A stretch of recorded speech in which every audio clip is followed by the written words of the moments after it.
Right, so I think this is going to be the point where Shylin, Hoshimi, and Adrian get back. All right, we're back. Who died? Where are we? Wherefore art thou, Oh, avatars? there we are. Poof! And we're back. Oh, good. The tents aren't on fire. That would be Yeah. impressive in the rain. And yet unsurprising. Terrible Well. cynic. Yeah, Well- Sean's going to return to his tent. Don't we need to start getting ready to leave? Yes. By return to his tent, he means return to his tent so he can grab his stuff and start Oh. taking it down. Hmm. So go over to his tent, I should say. Blob. Hey, just same thing. Oh, by the way, I think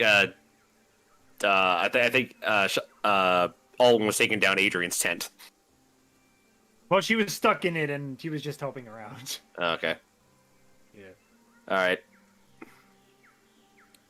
So everyone roll perception checks. Okay. Roger. Perception, not initiative, Ellie. Yeah. Bam. Nope. Yeah. Oh, Yee, pretty big crit. Hey! there you go. Oh,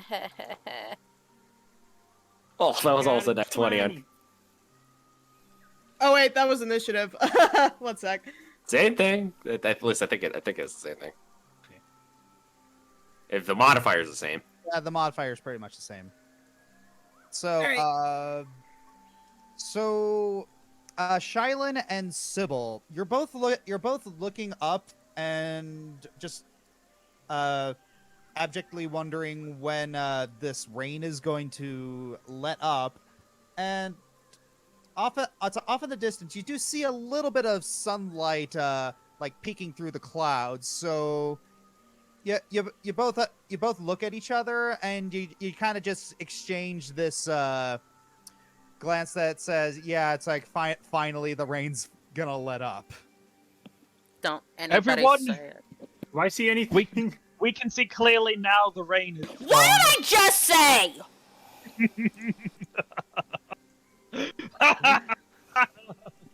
Flint, you look over at Adrian and you see that there's just a lot of steam rising off of him. You doing all right over there, Adrian? I mean, he has already been judged as the hottest character, so... Jeebus Crow. I got it. Yeah. You use the same heating element that I do? You're kind of smoking right now. DM, does it feel like it's acid rain or it just like steam's coming off of me?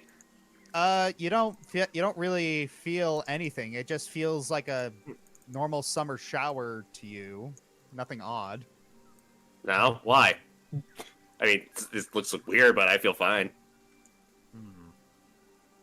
Can I think I know what it is, but can I roll a perception check anyway? Okay, you would have to roll, perception to sense motive. Sure. Sense motive? Okay. Then, where is sense motive? Where's motive? It just regular roll perception. Yeah, I'm gonna have to see, because I think I already know what that is, but I want to see if I know what that is in character. Okay. Yeah, I'm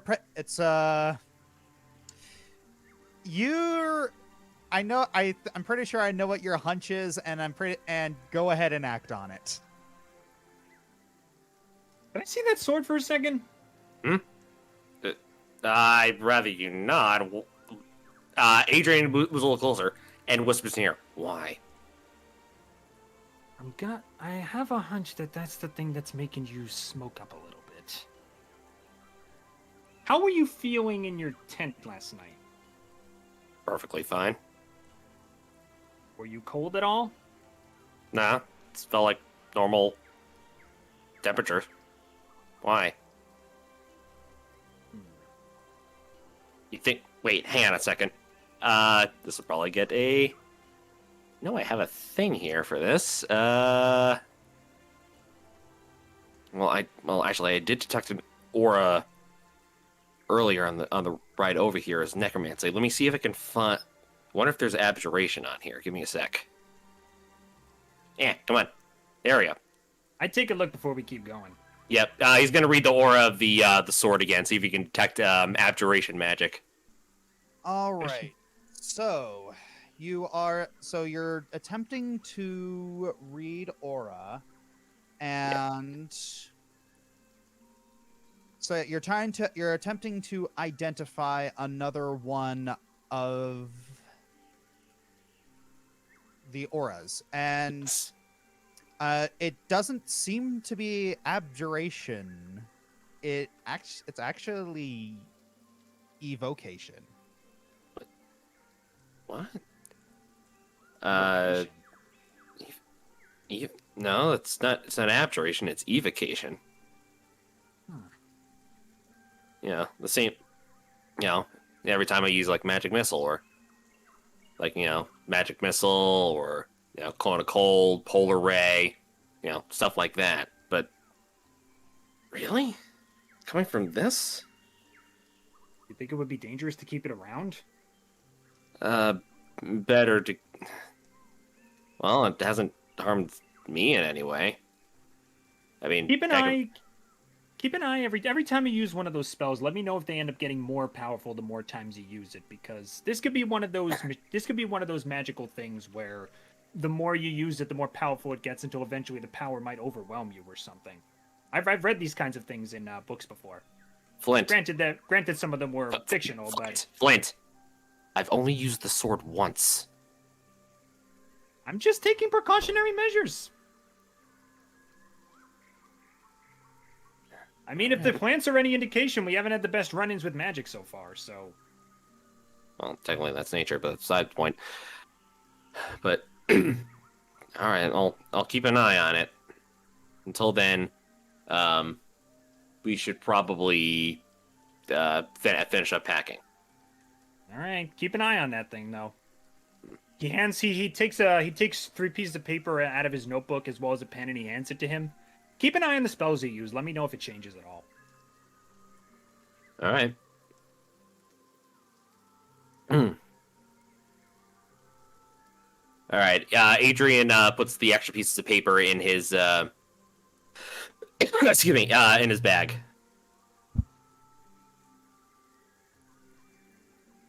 All right. You're a professor. You see note paper. You know what to do. Take notes.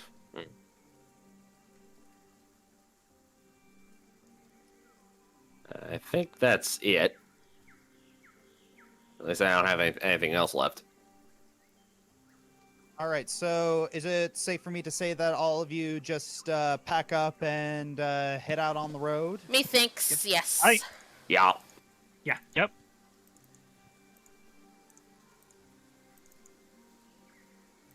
So, after about a good while of just walking around, getting everything situated, just trying to shake out all the water out as you can, the rain slowly starts to let up. Not quite, but as soon as you get out on the road, it starts becoming this very light drizzle. And about 15 minutes of being on the road. Ah, that's nice.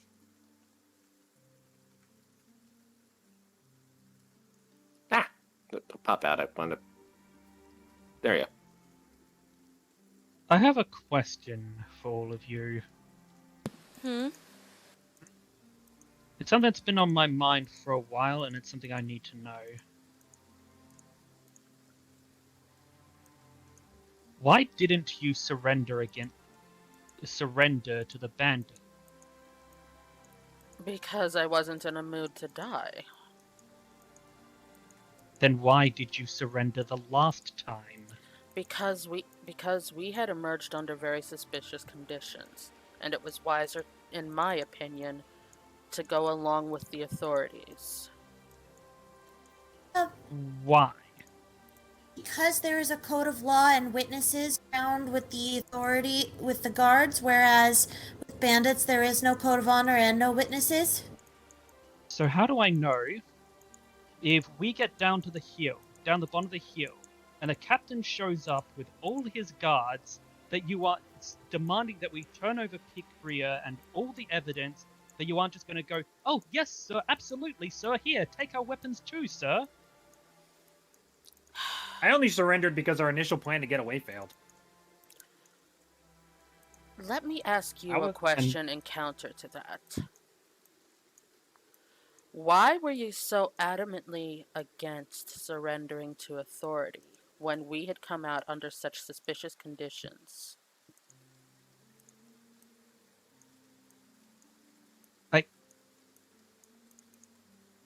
I need to know why you weren't against it.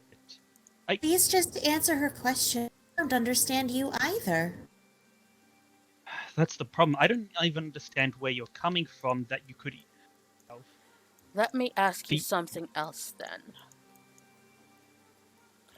Do you not see them as real authority just because there's corruption in the ranks?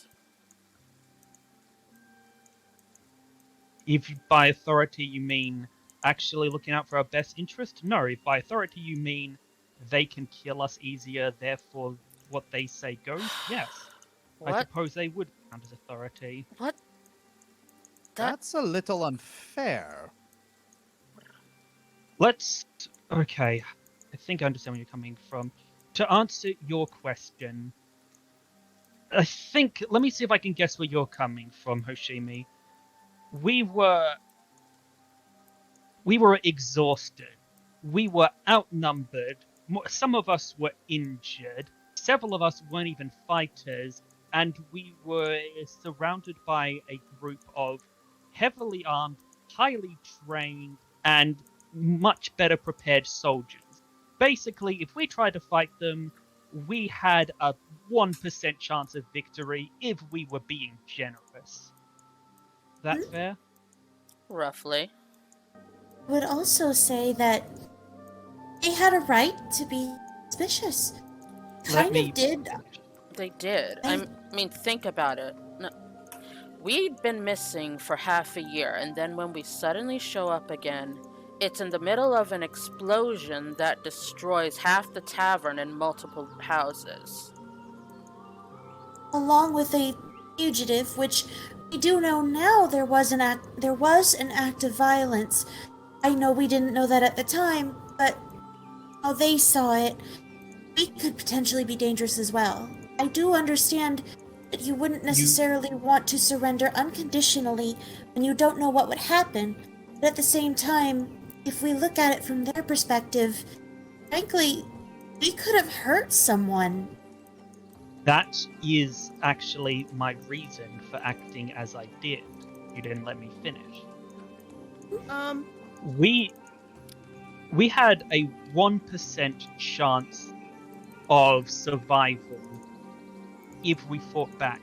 But if we surrendered, not only would we be as handicapped as I mentioned just a second ago, but we would have been disarmed. We would have been in chains and brought to an area where we were even further surrounded, and they had absolute home field advantage. At that moment, if they wanted to kill us, there would be no obstacle. And he turns Toshi to the ground. Do not give me an arrogant statement of, "Oh, I would have been able to fight them all off." That wasn't even what I was saying before. I was saying Last time we spoke, you literally said, "Oh, I wouldn't be helpless. I could have fought them." I said that if it came to it, I would have fought alongside you. But that's the thing. It had come down to it. No, was it a had do or- not. Yes, it had. It was a do or die situation. Either we acted, then they had made threats against us, made threats against What? Raquel, and as you pointed out, they had very. Oh, by the way, Raquel was begging, "Don't let them take me," begging for help. And as you pointed out, they had reasons to want to kill us. Not only that, You mentioned the last time we spoke about they would have two witnesses. No, they wouldn't have. They already had reasons to blame us for their wrongdoing. They had us as their scapegoats. They could have publicly executed us to the sound of thunderous applause. They had Rylan? no reason to keep us Rylan. alive. Rylan. No They benefit also to it. they also had no reason to kill us. You're Yes, You why are- No, wouldn't they did not. Why? Why wouldn't Hold they? on. They Pause. only had reason to suspect us. They But had. it's They had. this is law. Do you think that you think that everyone I arrest I'm supposed to kill? Do you honestly think that the only reason that we would have been arrested was for execution, and especially after we were all interrogated and released? When they found It's no, fe- when they found no justifiable cause to keep us under suspicion. It's uncertainty. But at I the same think It's a time, case by case We basis. got- Everybody is different. Lucky! We got lucky that they were an exception to the rule. why does everything have to be live or die? Why Why is there no is- in between, Shylin? Indeed. It doesn't have to be live or die, but you have to be prepared to do both. Indeed. I'm asking Shylin. Why is there no in between? Because they had no practical motive to keep us alive. They had everything we heard for them was reasons to want us dead. You're the monsters. You're the child murderer. You're the ones with the child murderer. And law and order. You heard from that captain himself. He didn't care about law. The only law he cared about was, I have armor and a big sword. You don't. That was not. Mike. Seven lets out an extremely loud roar. Thank you. You're all annoying each other. And I am tired of it. My head hurts, and I'm wet, and I'm cold, and you know what? She shakes it off. I get what Shylin is saying. I'm new to your world, but I do understand what he's saying. I don't know who those men were that first came for us. I do know this, though. They had weapons pointing at us. They put me back in a cage after I just got out. And they were speaking really angry to all of us. You may say that they're authority figures. I don't know what that is. But I do know this. They were ready to hurt us, and we didn't know why. And do you think I was intending to fight all the guards? You would have to fight through them either way. There's no way. There was no possibility. I'm not saying fight an entire army. No one is that crazy. But to get away, there was no possibility of not having to fight one or two of them. You sincerely think I kill everyone to investigate? No, I think you are a one-of-a-kind exception, actually.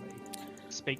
Then why do you think you that didn't- everyone else kills everyone they arrest? Because I don't think everyone does. I think normally they have to. I think normally they have to play act, give a reason for why they're not. But from what I was seeing there, that captain was the authority. That captain was the final say. He could easily paint our deaths as justified by saying, we are for assistance of the child murderer. He made it clear that his version of the law was might make right. But at the same time, he did not order anyone to kill us, and he only said First to rule of them self-defense. to be arrest. He only said to arrest us. First rule of self-defense. If someone points a weapon at you and says, come with me, it's so they can kill you slower. Shylin, I don't know if this has crossed your mind, but I think it needs to be said. You were wrong. Have you ever considered the fact that maybe you made a bad call, a bad value judgment? Maybe you saw the situation wrong? You seemed so utterly convinced that your perspective is the correct one. Why does everyone else's opinion just not matter? Is all of your judgments correct? Because you saw it that way, because you judged it that way, you are right. And That is arrogant. Why does everyone keep thinking it's like that? Because But that's what you keep acting like. Okay, wow, pot calling the kettle black here, Miss complaining because she wasn't the leader or something. I was not. Okay. Back at the jail cell, you threw me on the spot when all I asked was, why are you speaking as though you are leader? And I don't understand why you did that. You did not simply ask a question. You basically said, oh, and what makes you in charge? Why are you acting like you're the leader? Basically, What makes you think I was acting like the leader in the first place? Basically, no. I asked you, why do you keep speaking as though you're in charge? Because let's face it, Shylin, you and I know pretty much nothing about each other, and even less so in that instance. What did I know about you? Perhaps you were some sort of strategic military expert who had immense knowledge in battle tactics. Perhaps you were of noble birth, who knew just the right language to get us out of that situation scot-free. Perhaps you were just some idiot who thought he should be in charge out of arrogance. I didn't know. I was So I not asked. acting like I was in charge. As a matter of fact, Again, that was an quite. idea. As a matter of fact, that was how it was coming across. And that is how it is continued to come across. Because you listen to your own words, and not so much other people's unless you ask for information.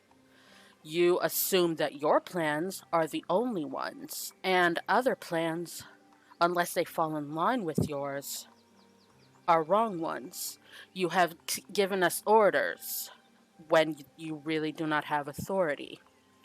And your entire attitude has basically given off the impression that you have placed yourself above everyone else, especially with you saying that people like Olwen and Flint are not normal because they were willing to do what you do. What's normal? Something. The very thing you don't want to be. So, yes, Shylin, you have very much acted like you are in charge. And when I asked you why you were acting like that, instead of answering me why, you threw me on the spot to come up with a plan in response to a simple question. Just because you assumed And I was that complaining. It's your answer. I was acting in charge because no one else was. And when given the opportunity to take charge, to give an idea of your own, you crumbled and did nothing. I didn't want to take charge. I was asking a question. And because I asked the question, you made an assumption. An incorrect assumption that has since colored your entire view of me. Was my plan wrong? Was my idea wrong? Not the point. Yes, it actually No, is. it is not. This was about Then your assuming that I was complaining when I was not. And you allowed that assumption to color your entire worldview of me when you were incorrect. what were you doing if you weren't complaining? Asking Why ask? a question so that I could feel more comfortable if Why you... was that relevant? Why was it relevant if I was in charge or not? If Be- I was giving ideas or not? Unless you had a problem with the ideas themselves, in which case, go ahead, give a better one. I'm happy to hear it. if I'm But you going to didn't. work with someone, if I'm going to have to work alongside someone, I want it to be someone that I can trust, and someone I can get along with and believe in. Why would that be? The look he's giving her, it's like, why would that even be on the table? Why would what even be on the table? Getting along. It's not like we were going to be around each other for a long period of time. We just happened to be. We happened to be in the same unfortunate scenario at the same time. You At don't. that point, who cares if we like each other or not, as long as one of us can find a way to get us out of the scenario. If you came up with a good idea, like, by the way, you have for the last few hours, I would have listened to it. You don't think that it's relevant that people be comfortable around each other? That people feel confident in those that they're around? Especially when we're putting each other's lives in each other's hands. Don't you think an element of trust goes into that? You trusted me not to shoot your head off when you were fighting those freaks. I could have easily changed my aim. You didn't know me. But you put a little bit of that trust in me. I wouldn't. Even after, I'm really sorry about this, even after I hurt Adrian. She's asking questions to get to know you better, so that she feels more safe. Putting her life in your hands. We've all had to do that in the last few days. We're trying to see if we can trust you. Just the same way you're trying to see if you can trust us. Is it all right for us to do that as well? Or are you the only one allowed to? So, Sean is silent for a few minutes, but you can kind of see the wheels turning in his head. I'm still not sure I understand. I don't know why you think getting along with me would make you want to trust me. From my experience, the question has really always been, are you useful to me or not? Truly? Can you be of benefit to me, or are you, well, irrelevant? Benefit is multifaceted. Does our And relationship benefit you financially, emotionally, mentally, physically? I think all AKA aspects of AKA, you're not a tool. I feel sorry for you if that's how you look at everyone. If you only see yourself as a weapon or a tool, that's not what a relationship is. That means you're only an asset. That's my point. As far as I was, as far as I was believing, I was an asset to you. Now, an asset should be judged on how, not on how nice they are, but on how useful they are. So, if you were to judge my plan, it should be on how useful the plan is. I don't know why you would want me as anything else, but Because As I've said before, I don't do that. I protect everyone, and I come across unless I freaking have a case file on them. You are a person before you are a tool. You remind me so much of how... Okay, never mind. I'm not going to bring up ancient history. You know what? We accept you as a person, not a tool. That's what we've been trying to get across. And you putting your life in danger like that upset us. We don't care. We don't just care about what you do for the mission. We also care about you. Period. do you remember when you fell to those puppets when we were in Sultanthar? It would have been just as simple to leave a useless tool for dead, would it not? well, Actually, at that point, I figured that I was useful enough as muscle that you would need me around. We Muscle Um, muscle that's bleeding out onto the street isn't that useful. we had more than one powerful spellcasters. We had a woman capable of laying down cover fire from a distance.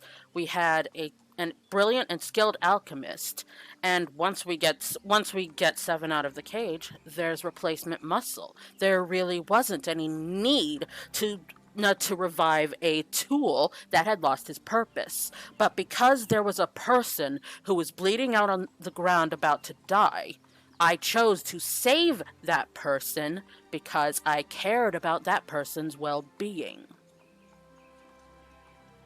And here's the Once thing, again- any tool can be multifaceted. There are a number of things that can be useful for medical or financial or combat or anything like that, but there's only one you. There's only one person there's only one person in this whole world that I've sat on that tree branch and shared conversations with, or, looked off into the stars and shared. Shilan is silent for a few minutes again, and then he just looks at Toshimi and says, I misjudged you, I'm sorry. And to answer your question, like I said before, I haven't been trying to... If I've been taking charge, it hasn't been intentional. I have just been, as far as I knew, I was just the first one coming up with ideas and no one else was. And yes, I vehemently disagree with some of the things you've said, and I have a reason for that, and it's not just my ego. Lieutenant Rames, you say I'm wrong. Yes, I was wrong. But not for the reasons you seem to think I was. I haven't been arguing for my idea because it's easy. In fact, it would be easier to go along with what you've been saying. If you were right, that it was all that I should have known all along that the right thing to do was just lay down my weapons and surrender, then this whole thing becomes silly, Shilan. That fighting back, that escape plan was completely pointless. No one was in any real danger. But if I had been right, imagine just for a second that I had been right. That they had wanted us dead. That it was literally a do-or-die scenario. And I only had one chance to get Raquel out of there before she was publicly hanged. I screwed up in that case. I failed 1,000 times worse than if she were in no danger whatsoever. I had one chance to keep just one person alive. I couldn't save the entire lot of you, but I could have at least tried to help one person, just one, and I couldn't even do that. No one was mad that didn't. But we're mad at how you treated us afterwards. I'm going to pretend not to be offended by the thing that you just said. Cubs have it rough, huh? I understand. I understand that sometimes you do need to make split-second decisions, and sometimes you do need to judge things in the moment. But now that that moment is past, you need to stop looking at yourself as a successful or failure plan, and you need to start looking at yourself as part of this team, okay? Are we a team? We're a team, Shilan. If you haven't picked up on that by now, we are a team. Or at least the rest of us are. And we want you to be part of that team too. And again, mostly, Billy just had a problem with how you'd been talking to us about it. Calling us idiots and morons and such. I understand that you've held those convictions very strongly, but You can be right, but wrong at the top of your voice. And mean words aren't a way to sort of help your argument. So, I've never Let's- understood that saying. Right is right and wrong is wrong. It doesn't matter how it's said. As a matter of fact, Here's the does. thing. When sometimes it's more healthy to let your anger out than to just, filter yourself. If you don't say what you have at the top of your voice or in the words that you immediately blow to your head, you're still holding back some emotions. Sometimes you just need to go, ah! and then once you realize you've hurt someone, maybe apologize. Yeah. And What is it, Hoshi? there is such a thing as being wrong by how you say things. Facts are not the only factor in how a conversation goes. You can be as factually accurate as you want. If you're mistreating someone, what's the difference? Because if they deserve to be mistreated, you're saying the right thing. Why does someone deserve to be mistreated if they make a mistake?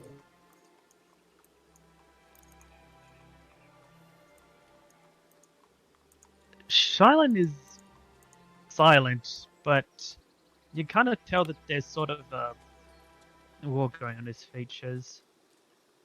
Look at it this way. Ikria, I apologize for bringing this up.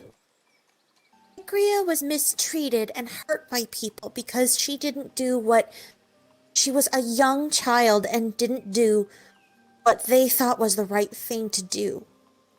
Did she deserve to be beaten and hurt and ostracized for years? Because of a mistake? Does someone deserve to be mistreated like that?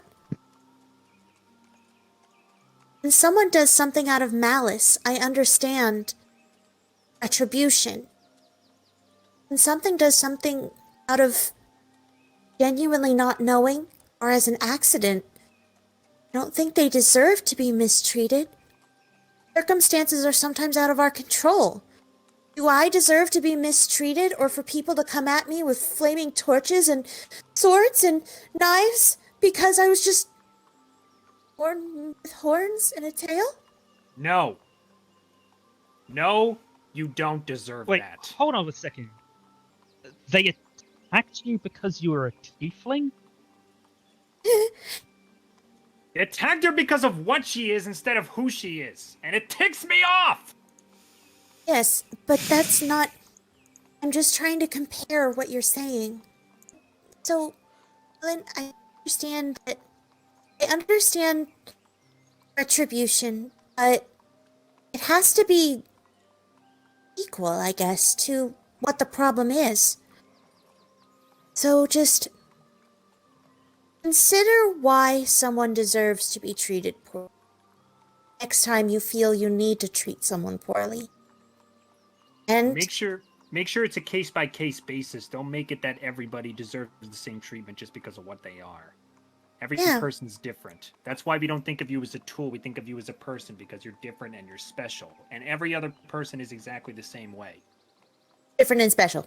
They're all exactly the same, different. Hmm. I'm glad we got that out of the way, though. It's been bothering me. Sometimes you gotta be mad. But I still need to know how do, again,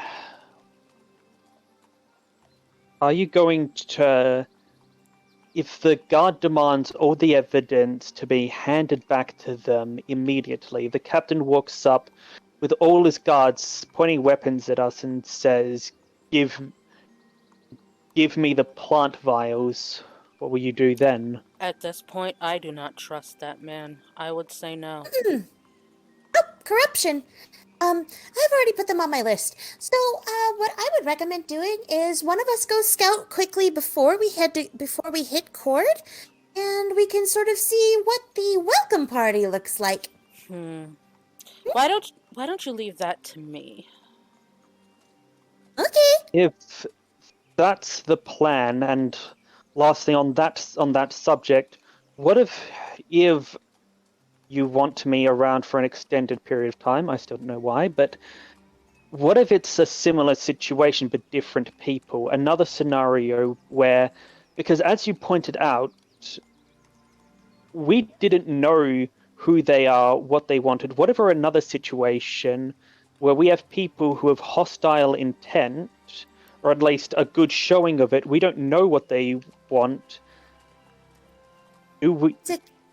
There are some times when you need to make split-second decisions like you did back there, and if it calls for it, if we have no time, we have to make a split-second decision. Agreed. The problem case- is, Wait. It's a case-by-case basis. We said.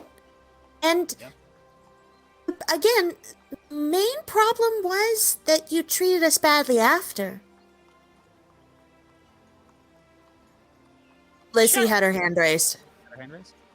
Shylin, can I ask you a question? yes, Why did you save me?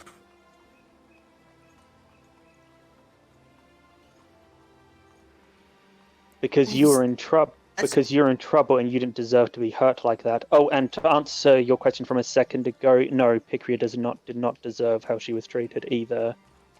But I'm a griffin. I am a beast. I can hurt you. You still saved me. Why?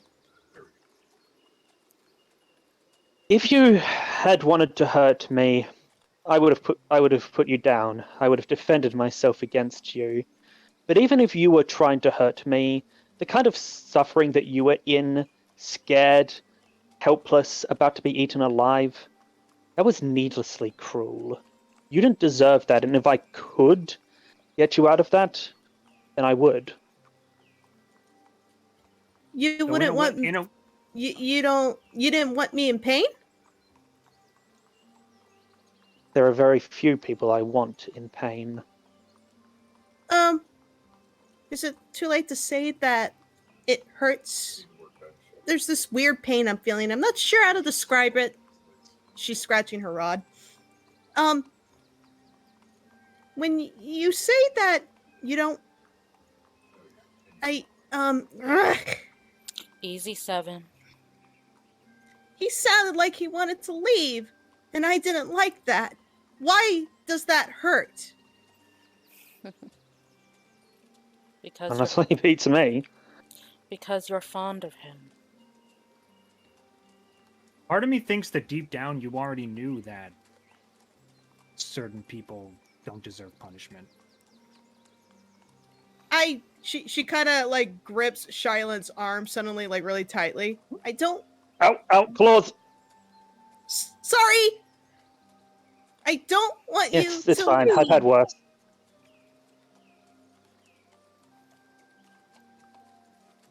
I know that you and Hoshimi annoy each other.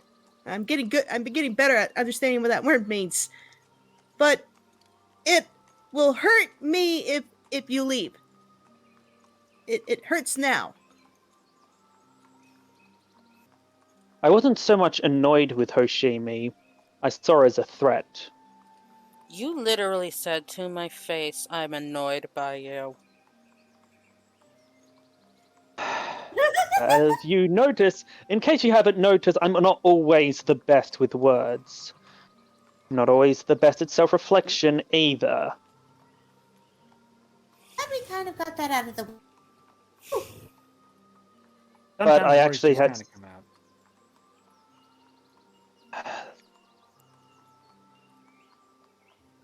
What bothered me before, Hoshimi, what ultimately annoyed me, is that it looked like you were putting everything at risk for the sake of your own ego. When people were trying to share ideas, you interrupted it to, from all I could tell, complain that someone else was giving ideas. And considering that you didn't provide any of your own, I could only assume that you were, for some reason, upset that upset that other people were taking charge for the sake of being upset that other people were taking charge. But that was Then sorry. I realize that now, but that was why I was angry at the time. Then you later said that you wanted that you.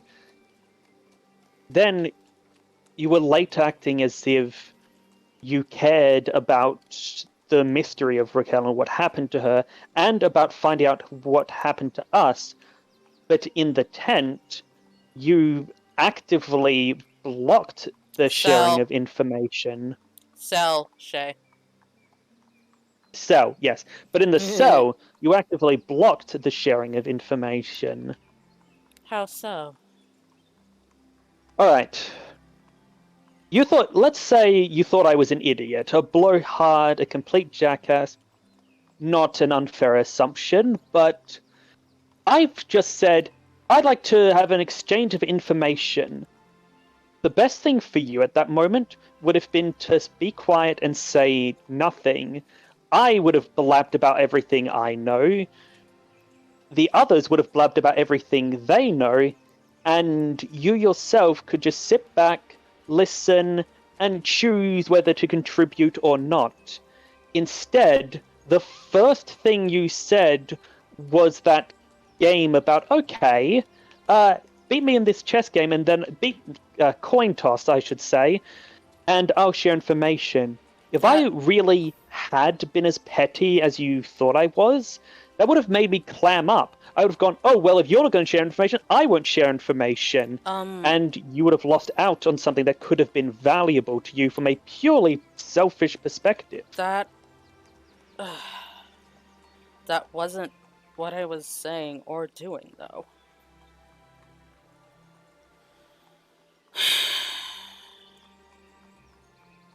Yes, I'll fully admit. I was being spiteful with that coin toss. Let me show you something.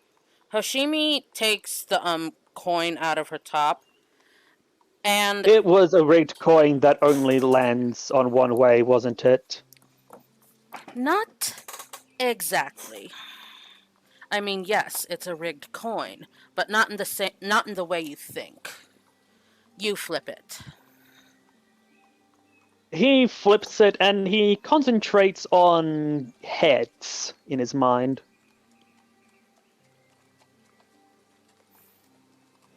Go ahead. It lands on tails.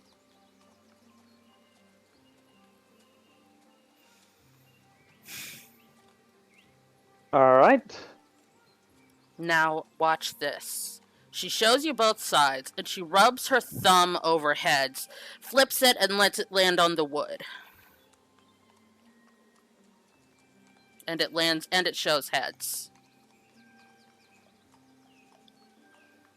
I had already decided I didn't want to share information. Yes, I fully admit I was being petty and spiteful in that moment because you had, quite frankly, pissed me off. But I didn't see that as putting my information in danger, especially when all I did was tell you to call a heads or tails. Perhaps that was poor thinking on my part, but I didn't see it as a risk then. If I was as petty as you assumed me to be, it would have been. People like that tend to, well, clam up when they feel themselves being challenged. Or at least they stop being forthcoming. Sounds to me as though you've had some rather nasty experiences in your life that have led to a great deal of coloring about how you look at people. Well, apparently I'm still getting used to you all. But on to more practical matters, there was actually something else I wanted to bring up with you. If we're on the same page, all of you. Some of you might have heard a few code phrases I was using with Flint during the fight earlier. It would be rather hard to miss. What's that? What's those were? Yeah. If our group is going to be getting into scenarios like that more frequently, then I think it would be wise for me to share those with you and perhaps come up with a few more because, okay, there was one instance where I did absolutely run ahead without consulting all of you, and that was the first fight against the puppets. The reason for that is because, unfortunately, I did not have time to go for a full strategy, outline an entire strategy with you all before the puppets ganged on the Griffin and killed her.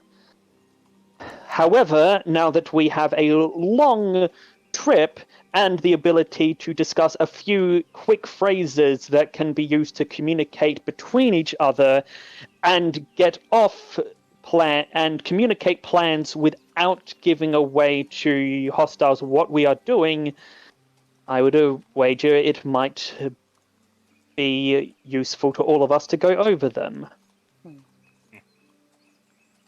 I second that notion.